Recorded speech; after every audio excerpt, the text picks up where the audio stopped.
Welcome to the Slop Temple. We pray this video helps. You begin by confirming the laptop meets Windows 11 requirements: 64-bit CPU, TPM2, 0 and secure boot enabled. Once done, back up your important files to an external drive or cloud so you can restore if anything goes wrong.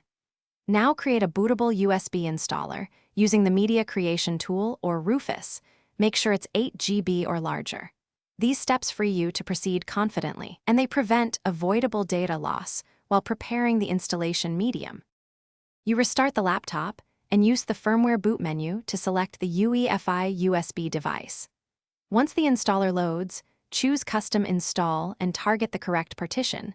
Delete or format only the drive you intend to replace while leaving recovery partitions if you want them. During setup, follow prompts for region and keyboard, then choose Microsoft account or local account based on privacy needs. Make sure to connect to the internet when prompted to apply updates and drivers automatically. You complete installation by installing OEM drivers and running Windows Update repeatedly until there are no remaining updates. This stabilizes performance and fixes compatibility.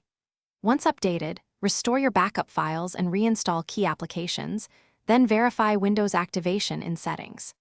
If something goes wrong, say the laptop won't boot, check Secure Boot and TPM settings in firmware, ensure the USB is removed, and confirm the boot order. If activation or driver issues persist, use the built-in.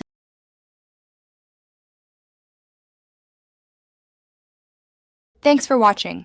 Consider subscribing if we helped you.